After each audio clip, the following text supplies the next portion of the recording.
இரண்டு முத்துச்சிப்பிகள் சந்திக்கின்றன. ஒரு முத்துச்சிப்பி சொல்கிறது, என்னமோ தெரியவில்லை, என் உடம்பெல்லாம் வலிக்கிறது.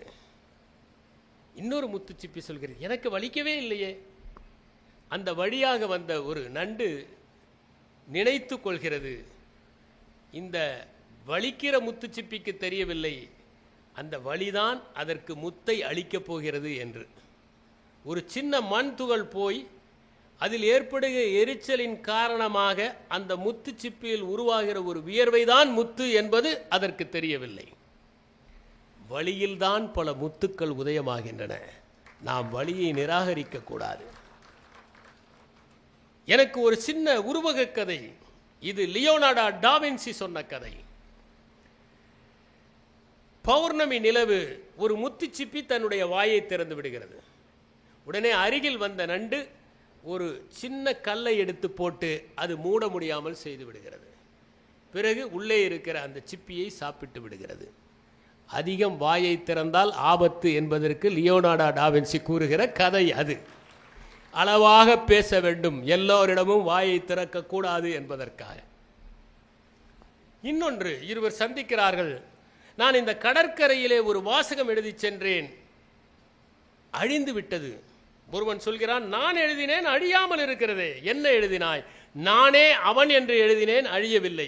நீ என்ன எழுதினாய்? நானும் இந்த கடலில் ஒரு துளி என்று எழுதினேன், அழிந்து விட்டது. நம்முடைய எண்ணங்கள் தான் வாழ்க்கையை தீர்மானிக்கின்றன என்பதை எத்தனை அழகாக, நாம் இருத்தலின் பிரதிபலிப்பு என்று நினைக்கிற போதுதான் மகிழ்ச்சி ஏற்படுகிறது என்று அவர் குறிப்பிடுகிறார். முழு நிலவு, ஒரு நாய், அது தத்துவவாதி நாய், அது அமைதியாக பார்த்து கொண்டே இருக்கிறது. அந்த ஊரிலே இருந்த நாய்கள் எல்லாம் குறைக்க ஆரம்பித்து விட்டன.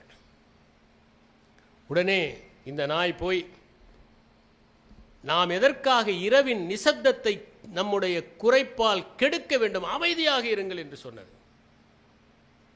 எல்லா நாய்களும் அடங்கிவிட்டன. ஆனால் இரவு முழுதும் குறைக்காதீர்கள் குறைக்காதீர்கள் என்று இந்த நாய் மட்டும் குறைத்து கொண்டிருந்தது. இதை வேறு விதமாக ஓஷோ சொல்லியிருப்பார். ஒரு பௌர்ணமி நிலவில் நாய்கள் எல்லாம் குறைக்கின்றன, இது தத்துவவாதி நாய், எனவே இது சென்று அந்த நாய்களிடம் குறைக்காதீர்கள் குறைக்காதீர்கள் என்று சொன்னன. இது சொன்னவுடன் மற்ற நாய்களும் குறைப்பதை நிறுத்திவிட்டன. ஆனால் தான் அறிவுரை சொல்வதற்கு வாய்ப்பு கிடைக்கவில்லையே என்று அந்த அமைதியை கெடுப்பதற்காக 1 மணி நேரம் கழித்து இந்த நாய் முதலில் குறைத்து வைத்தது, பிறகு எல்லா நாய்களும் குறைத்தன. அதற்கு பிறகு இதற்கு அறிவுரை கூறுவதற்கான வாய்ப்பு கிடைத்தது என்று.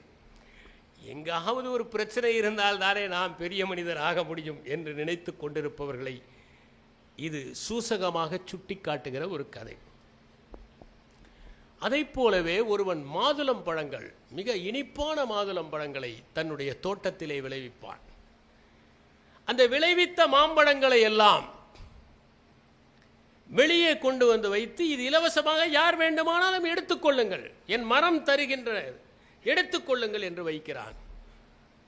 போகிறவர்கள் எல்லாம் இலவசமாக வைக்கிறாரே, இதில் ஏதாவது விஷம் இருக்குமோ, இது புளிக்குமோ, கசக்குமோ, அல்லது உடல் நலத்தை கெடுக்குமோ என்று யாருமே அதை தொடமாட்டேன் என்கிறார்கள். அவன் பார்த்து பார்த்து சலித்து போய்விட்டான். 1 மாதம் கழித்து மாதுளம்பழங்களை எல்லாம் ஒரு கூடையிலே நிரப்பி, சுவையான இந்த மாம்பழங்கள் இத்தனை பணத்திற்கு விற்கப்படும் என்று எழுதி வைத்தான்.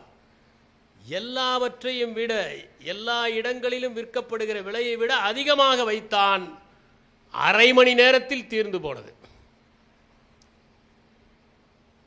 நாம் விலை மதிக்கத்தக்கது என்று நினைப்பவற்றைத்தான் வாங்குகிறோம். சில பொருட்கள் நமக்கு எளிதாக கிடைப்பதாலேயே அவை மலினமானது அல்ல என்பதை கூறுகிற ஒரு கதை. ஒரு சின்ன சம்பவம் நினைவுக்கு வருகிறது. இத்தாலியிலே வயலின் நிறைய செய்து விற்கிற ஒரு தெரு.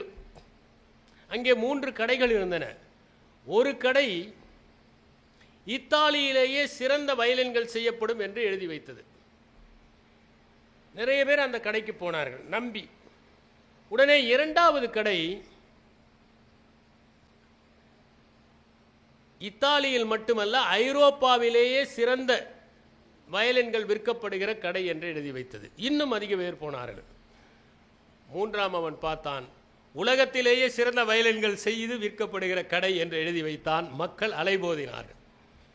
வாசகம் மிகவும் முக்கியமாக இருக்கிறது. நமக்கு விளம்பர வாசகத்தை தெரிவிப்பதற்காகவே பல நிறுவனங்கள் அமர்த்தப்படுவது உண்டு. ஒரே ஒரு வாசகம் மக்களுடைய மனத்தை ஈர்ப்பதாக கூட இருக்கிறது. இதை மிக அழகாக அந்த கதையிலே அவர் குறிப்பிடுகிறார். ஒரு கிழவன் அவன் ஒரு இளைஞனை கடற்கரையில் சந்திக்கிறான். அவனிடம் அந்த இளைஞன் கேட்கிறான், எப்படி இருக்கிறீர்கள், உங்களுக்கு குழந்தைகள் எல்லாம் இருக்கிறார்களா? எனக்கு ஒரே ஒரு மகள் இருந்தாள். என்ன ஆயிற்று? அவள் இப்போது இல்லை. ஏன்? அவள் தனக்கு விருப்பமான ஒருவனுடன் ஓடி போய்விட்டாள். அப்படியா? என்ன ஆயிற்று அப்புறம்? நான் சபித்தேன், என் சாபம் பலித்து விட்டது, அவர்கள் இறந்து போய்விட்டார்கள். அதை சொல்லுகிற போது மகள் இறந்ததை சொல்லுகிற அந்த வருத்தத்தை விட சாபம் பலித்ததனால் ஏற்படுகிற ஒரு பெருமிதம் அவன் கண்களில் தெரிந்தது என்று குறிப்பிடுகிறார். மக்கள் எப்படி இருக்கிறார்கள்? மகள் இழந்து விட்டால், ஆனால் அதைவிட தன்னுடைய சாபம் பலித்து விட்டது என்பதில் தான் அவனுக்கு அதிக மகிழ்ச்சி ஏற்பட்டது என்று குறிப்பிடுகிறார். மிகவும் நுட்பமான அந்த உருவக கதை. இப்படி எண்ணற்ற கதைகளை அந்த சுற்றி திரிபவனில் அவர் சொல்லுகிறார். சில வரிகளிலேயே அற்புதமான கருத்துக்களை சொல்லக்கூடிய அழகான ஒரு புத்தகம் மணலும் நுரையும் என்கிற புத்தகம், சாண்ட் அண்ட் ஃபோம் என்பது. அதிலே ஒரே ஒரு வரி, நாம் ஒருவரை நினைப்பது கூட ஒரு வகை சந்திப்பு தான் என்கிறார். நீங்கள் யாரையாவது நினைத்து கொண்டால் அது ஒரு சந்திப்பு, மானசீகமாக நடக்கிற ஒரு சந்திப்பு.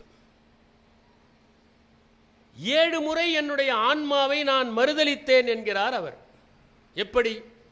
1, நான் பணிவாக இருந்தால் என்னை இந்த உலகம் பெரிதாக நினைக்கும் என்பதற்காக ஒரு முறை. பல நேரங்களில் பணிவு என்பது ஆணவம் தலைகீழாக நிற்பதுதான். ஆணவம் சிரசாசனம் செய்து கொண்டிருக்கும். சற்று கீறினால் உண்மையான சொரூபம் வந்துவிடும். அந்த எரிக் பென் பகுதியை சற்று கீறி பாருங்கள், ஆணவம் பீறிட்டு வெளியே வரும். 2வதாக, நான் கடுமையானதை தேர்ந்தெடுப்பதா எளிமையானதை தேர்ந்தெடுப்பதா என்கிற போது என் மனம் எளிமையானதை தேர்ந்தெடுத்தது. அப்போதும் நான் என் ஆன்மாவை மறுதலித்தேன். நாம் எப்போதுமே எளிமையானவற்றைத்தான் தேர்ந்தெடுக்கிறோம். கடினமானவற்றை கண்டால் நமக்கு ஒரு அச்சம். ஆனால் எவன் கடினமானவற்றை தேர்ந்தெடுக்கிறானோ அவன்தான் சாதனைகளை புரிகிறான். எளிமையானவற்றை தேர்ந்தெடுக்கிறவன் சராசரியாகி போகிறான். நாம் குழந்தைகளுக்கு கற்றுத்தருவது மதிப்பெண்களை பெற்றுத் தருவதற்கான அல்ல, கடினமானவற்றை வாழ்க்கையில் தேர்ந்தெடுப்பதற்கு கற்றுத்தர வேண்டும். அதுதான் முக்கியம். 3வதாக, நடக்க முடியாத ஒருவன் முன்பு நான் துள்ளி துள்ளி சென்றேன். அப்போதும் என்னுடைய ஆன்மாவை நான் மறுதலித்தேன். பலவீனமானவர்களிடம்தான் நம்முடைய பலத்தை காட்டுவது, அவர்களிடம்தான் நம்முடைய செல்வத்தை காட்டுவது. எளியவர்களுடைய திருமணத்திற்கு எளியவராக செல்ல வேண்டும். அங்கே செல்வத்தை காண்பிக்க வேண்டிய அவசியம் இல்லை, படோபடம் தேவையில்லை. 4வதாக, நான் தவறு செய்த போதெல்லாம் மற்றவர்கள் தவறு செய்யவில்லையா என்று நினைத்தேன், அதை நியாயப்படுத்தி கொண்டேன் என்கிறார். எவ்வளவு அற்புதமா! நாம் எல்லாம் என்ன செய்கிறோம்? ஒரு தவறு செய்கிற போது அவர் செய்யவில்லையா, பக்கத்து வீடு செய்யவில்லையா, அந்த கோடி வீட்டிலே இருப்பவர் செய்வதில்லையா, எனக்கு முன்னால் இருப்பவர் செய்வதில்லையா என்று சொல்கிறோம். அது தவறு. இப்படி 7 முறை தன்னுடைய ஆன்மாவை அவன் மறுதலித்ததாக கூறுகிற போது அற்புதமான ஒரு கவிதை. இதையெல்லாம் நாம் செய்து கொண்டுதானே இருக்கிறோம் என்று தோன்றும். இன்றிலிருந்து இவற்றை செய்யாமல் இருக்க வேண்டும், கடினமானதை தேர்ந்தெடுக்க வேண்டும், அடுத்தவர்களை சொல்லி நம்முடைய தவறுகளை நியாயப்படுத்தக்கூடாது என்கிற எண்ணம் ஏற்படும். அதுதான் கலீல் கிப்ரானுடைய கவிதை. அதே மணலும் நுரையிலே பலவிதமான கருத்துகள். அவர் சொல்லுகிறார், முயல்களுக்கு பாதை தெரிவதை விட ஆமைகளுக்கு பாதை தெளிவாக தெரியும். ஏனென்றால் மெதுவாக போகின்றனவல்லவா. உண்மையிலேயே ஆமைகள் தான் பாதையை ரசித்து செல்கின்றன. ஆமைகளுக்குத்தான் பாதை தெளிவாக தெரியும், எந்த இடத்திலே பள்ளம் இருக்கிறது என்பது தெரியும் என்று குறிப்பிடுகிறார். ஒரு பிரசங்கியை பற்றி சொல்லுகிறார். பிரசங்கிக்கு நுண்ணறிவு கிடையாது, பிரசங்கம் செய்வதற்கும் ஏலம் போடுவதற்கும் அதிக வித்தியாசம் இல்லை என்று சொல்லுகிறார். ஒவ்வொரு விதையுமே வாழ்க்கையின் ஏக்கங்கள் என்கிறார். ஒவ்வொரு விதை, ஒரு விதை இருக்கிறது, அந்த விதைக்கு ஒரு ஏக்கம் இருக்கிறது, மரமாக வேண்டும் என்பது. அது விருட்சமாவது தான் அதனுடைய ஏக்கம். இப்படி எண்ணற்ற வரிகள் அவருடைய மணலும் நுரையும் என்கிற நூல்களிலே தெரித்து தெரித்து விடுகின்றன. நீங்கள் உங்கள் வெறுமையை எப்படி வெளிப்படுத்துகிறீர்கள் என்பதற்கு ஒரு வரி. இந்த மரம் இந்த மண்ணின் மீது அழகான கவிதையாக பூத்து குலுங்குகிறது. நீங்கள் அதை வெட்டி சாய்த்து காகிதமாக்கி உங்களுடைய வெறுமையால் நிரப்புகிறீர்கள் என்று சொல்லுகிறார். மரம் அழகு, நாம் வெறுமையால் நிரப்புகிறோம். இப்படி எண்ணற்ற தத்துவ கருவூலங்கள் அதிலே வருகிறது. அவர் சொல்லுகிறார், உங்கள் நண்பர்கள் இனிய பொறுப்புகள், அவர்கள் சந்தர்ப்பவாதிகள் அல்ல. பல நேரங்களில் நட்பு என்பது சந்தர்ப்பவாதமாகவே அமைந்து விடுகிறது. என்றாவது ஒரு நாள் நீங்கள் உண்மையான நண்பரை சந்தித்தால் நீங்கள் பெருமைப்பட வேண்டும். ஏனென்றால் 4 நண்பர்களுக்கு மேல் உண்மையான நண்பர்கள், எதையும் எதிர்பார்க்காமல் அன்பை மட்டுமே நேசிக்கிற நண்பர்கள் உங்களுக்கு கிடைப்பது அரிது. சில பேர் வருவார்கள், அது ஒரு விதமான பண்டமாற்று முறையாக இருக்கும். சில பேர் வருவார்கள், அவர்களுக்கும் உங்களுக்கும் பொதுவான விருப்பம் இருக்கும். அரிஸ்டாட்டல் கூறுவதைப் போல நட்புக்காகவே நட்பு செய்கிறவர்கள், அவர்கள்தான் இனிய பொறுப்பாக இருக்க முடியும். அடுத்தது பித்தன் என்கிற ஒரு கதை. அதிலும் சின்ன சின்ன உருவக கதைகள். அதிலே ஏன் பித்தனானேன் என்பதற்கு ஒரு உருவக கதை. நான் என்னிடம் 7 முகமூடிகளை வைத்திருந்தேன். அந்த முகமூடிகள் அனைத்தையும் திருடர்கள் திருடிக் கொண்டு சென்று விட்டார்கள். என் உண்மையான முகம் மட்டும்தான் இருக்கிறது. நான் திருடர்கள் திருடிவிட்டார்கள் என்று வீதியிலே திருடர்கள் திருடர்கள் என்று சொல்லி கூப்பாடு போட்டுக்கொண்டே போனேன். என் உண்மையான முகத்தை பார்த்தவர்கள் எல்லோரும் என்னை பித்தன் என்று சொல்லிவிட்டார்கள். ஆனால் ஒன்றை உணர்ந்தேன், முகமூடிகளை இழந்தபோது நான் மகிழ்ச்சியாகவும் சுதந்திரமாகவும் இருந்தேன். பிறகு நான் முகமூடிகளை தேடவே இல்லை என்று சொன்னார். நாம் எல்லோரும் முகமூடிகள் வைத்திருக்கிறோம். திருமண வீட்டிற்கு போனால் ஒரு முகமூடி, துக்க வீட்டுக்கு போனால் ஒரு முகமூடி, செயற்கை சிரிப்பு, செயற்கை புன்முறுவல், செயற்கையான கண் ஜாடைகள், செயற்கையான உடல் மொழிகள், அவற்றையெல்லாம் வெளிப்படுத்துகிற அளவிற்கு அந்த பித்தன் என்கிற அந்த உருவக கதை மிக அழகான கதை. அதிலே இன்னொரு கதை வருகிறது, சோளக்காட்டு பொம்மை. ஒருவன் வயல்வெளியின் வழியாக செல்கிறான், ஒரு சோளக்காட்டு பொம்மையை பார்க்கிறான். அந்த சோளக்காட்டு பொம்மையிடம் அவன் கேட்கிறான், நீ இரவும் பகலும் வெயிலிலும் மழையிலும் இப்படி சோளக்காட்டிலே நின்று கொண்டிருக்கிறாயே, உனக்கு வருத்தமாக இல்லையா? அதற்கு அந்த பொம்மை சொல்கிறது, வருத்தமாக நிச்சயமாக இல்லை. எப்படி? என்னை கண்டால் பறவைகள் எல்லாம் பயந்து ஓடுகின்றனவே, அந்த பயம் எனக்கு ஒரு திகிலை தருகிறது, அது போதாதா எனக்கு? அவன் சொல்கிறான், தன்னை தக்கையால் நிறைத்து கொண்டவர்கள் தான் அடுத்தவர்கள் பயப்படுவதில் மகிழ்ச்சி அடைவார்கள். சில நாட்களுக்கு பிறகு மறுபடியும் வருகிறான். அந்த சோளக்காட்டு பொம்மையின் தொப்பிக்கு கீழே 2 காகங்கள் கூடு கட்டி விடுகின்றன. பயம் அதிக நாள் நிலைத்து நிற்பதில்லை என்பதற்கு அந்த கதை ஒரு உதாரணம். நாம் பல நேரங்களில் சோளக்காட்டு பொம்மைகளாக இருக்கிறோம். யாராவது பயத்துடன் எழுந்து நின்றால் ஒரு மகிழ்ச்சி ஏற்படுகிறது. எத்தனை பேர் பயப்படுகிறார்கள் என்பதில் தான் அலுவலக நிர்வாக அடுக்கே அடங்கி இருக்கிறது என்பது தானே உண்மை. இன்னொரு கதை, ஒரு நரி காலையில் தன்னுடைய நிழலை பாய்கிறது, பிரம்மாண்டமான நிழல். இன்று நான் ஒரு ஒட்டகத்தை தான் என்னுடைய இரையாக தேர்ந்தெடுப்பேன் என்கிறது. ஒரு இரையும் கிடைக்கவில்லை. மதியம் நிழலை பார்க்கிறது, நிழல் குறுகி போய் விடுகிறது. ஒரு சுண்டலி கிடைத்தால் கூட போதும் என்று சமரசம் செய்து கொள்கிறது. Hope is a good breakfast but a very bad dinner என்பது ஆங்கிலத்தில் உள்ள ஒரு பழமொழி. காலையிலே நிறைய நாம் நம்பலாம், நம்பிக்கை கொள்ளலாம். ஆனால் செயல்பாடு இல்லாவிட்டால் அது மிக மோசமான விளைவுகளை ஏற்படுத்திவிடும் என்பது அதைத்தான் இந்த சிறுகதையிலே மிக சுருக்கமாக சொல்கிறார். ஒரு ஊரிலே ஒரு பொது குடிநீர் இருக்கிறது. அந்த பொது குடிநீரிலே ஒரு சூனியக்காரி ஒரு திரவத்தை ஊற்றுகிறாள். அந்த ஊர் மக்கள் எல்லாம் அதை குடித்தவுடன் புத்தி சுவாதீனத்தை இழந்து விடுகிறார்கள். எல்லோரும் புத்தி சுவாதீனம் இழந்து முட்டாள்தனமாக நடந்து கொள்கிறார்கள். அரசனிடம் வருகிறார்கள், ஏதோ சொல்லுகிறார்கள். ஆனால் அரசனும் அவனுடைய மந்திரியும் புத்திசாலிகள். அவர்கள் அந்த நீரை அருந்தவில்லை. என்ன இப்படி ஆகிவிட்டார்கள் என்று சொன்னவுடன் அந்த மக்கள் எல்லாம் ஒன்றாக சேர்ந்து நம்முடைய மன்னனுக்கு புத்தி கெட்டு போய்விட்டது, வேறு மன்னனை தேர்ந்தெடுக்க வேண்டும் என்று முடிவு செய்கிறார்கள். வேறு வழியே இல்லை.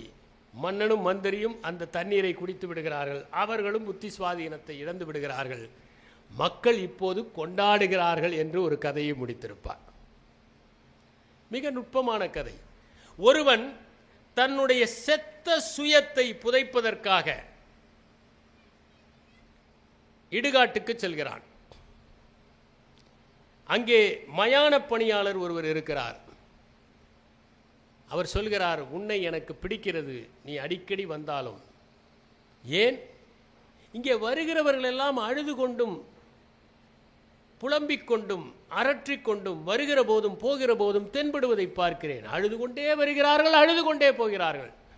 ஆனால் நீ மட்டும்தான் சிரித்து கொண்டே வருகிறாய், சிரித்து கொண்டு போகிறாய் என்று பிடிக்கிறார். செத்த சுயம் நம்மிடம் இருக்கிறது அல்லவா, அதை நாம் ஏன் புதைக்க மறுக்கிறோம் என்பதுதான் அந்த கேள்வி. இன்னொன்று முன்னோடி என்கிற ஒரு அற்புதமான குறுங்கதைகளின் பெட்டகம் அது. அதிலே காற்றுமானி சொல்கிறது காற்றை பார்த்து, நீ எப்போதும் என் முகத்திலேயே அடித்து என் இருப்பை தொந்தரவு செய்கிறாயே ஏன் என்று. தொந்தரவாது காற்று இருப்பதனால் தானே காற்றுமானி இருக்கிறது. மழை பெய்கிற இடத்தில் தானே மழைமானி இருக்கும். சகாராவிலே யாராவது மழைமானி வைப்பார்களா? எதன் மூலம் நாம் இருக்கிறோமோ அதையே வெறுக்கிறோம் என்பதுதான் அந்த குறுங்கதையினுடைய குறியீடு. இன்னொரு கதை. ஒரு துறவியிடம் ஒரு தீவட்டி கொள்ளைக்காரன் வருகிறான். ஆறுதல் தேடி வருகிறான். வந்து சொல்கிறான், நான் நிறைய தவறுகள் செய்துவிட்டேன். அந்த துறவி சொல்கிறார், நானும் தவறுகள் செய்திருக்கிறேன். நான் திருடி இருக்கிறேன், நானும் திருடி இருக்கிறேன். நான் கொலை செய்திருக்கிறேன், நானும் கொலை செய்திருக்கிறேன். நான் குற்றம் செய்திருக்கிறேன், நானும் குற்றம் செய்திருக்கிறேன். அவன் கோபமடைந்தான். நீ என்ன துறவி என்று சொல்லிவிட்டு போய்விட்டான். அருகில் இருந்தவர் கேட்டார், இது மாதிரி நீங்கள் எதுவுமே செய்ததில்லையே, பிறகு ஏன் இவ்வாறெல்லாம் பேசினீர்கள்? நான் எதுவும் செய்ததில்லை என்பது உண்மைதான். இப்போது பாருங்கள், அவன் நிம்மதியாக போகிறான் என்று. பல நேரங்களில் நம்முடைய ஆறுதல் அப்படித்தான் இருக்கிறது என்பதை தெளிவுபடுத்துகிறார். போரும் சிறு நாடுகளும் என்கிற இன்னொரு குறுங்கதை. ஒரு செம்மறியாடும் அதன் குட்டியும், அப்போதுதான் பிறந்த குட்டியும் மேய்ந்து கொண்டிருக்கின்றன. வானத்திலே ஒரு கழுகு இந்த குட்டியை எப்படியாவது அபகரிக்கலாம் என்று வட்டமிட்டு கொண்டிருக்கிறது. இது இரையை பிடித்து விடுமோ என்று இன்னொரு கழுகு வருகிறது. இரண்டுக்கும் சண்டை மூளுகிறது. எதற்காக சண்டை போடுகின்றன என்பது தெரியாமல் இந்த செம்மறி குட்டியிடம், பாவம், இந்த அழகான பறவைகள் ஒன்றுக்குள் ஒன்று சண்டையிடுகின்றன, நாம் அவற்றுக்குள் சமாதானம் ஏற்பட வேண்டும் என்று கடவுளை பிரார்த்தித்துக் கொள்வோம் என்று சொல்லுகிறது. இது ஒரு கதை. பெரிய நாடுகள் சின்ன நாடுகளை எப்படி போரிலே ஈடுபட வைக்கின்றன என்பதை சொல்கிற அற்புதமான கதையை ஒரு 90 ஆண்டுகளுக்கு முன்னால் கலீல் கிப்ரான் எழுதிவிட்டார். இப்படி கலீல் கிப்ரானுடைய ஒவ்வொரு உருவக கதையும் வரிகளும் வாசிக்க வாசிக்க திகட்டாதவை. அவை நமக்குள் என்ன அலைகளை ஏற்படுத்துகின்றன. அவை ஒரு கல்லை எறிகின்றன, சலன வட்டங்கள் உருவாகி கொண்டே இருக்கின்றன. அந்த சலன வட்டங்கள் உங்கள் மனத்திலும் ஏற்பட வேண்டும் என்பதற்காக சில தீப்பொறிகளை அந்த மகா கவிஞன் பற்றி இங்கே நான் எடுத்துரைத்திருக்கிறேன். வாசித்து படியுங்கள். ஒரே அடியாக வாசித்து விடாதீர்கள். ஒவ்வொரு நாளும் ஒவ்வொன்றை வாசியுங்கள், தியானியுங்கள், அசைபோடுங்கள், உள்வாங்குங்கள். அது அதிசய உலகத்தை உங்களுக்காக திறக்கும் என்று சொல்லி விடைபெறுகிறேன். வணக்கம்.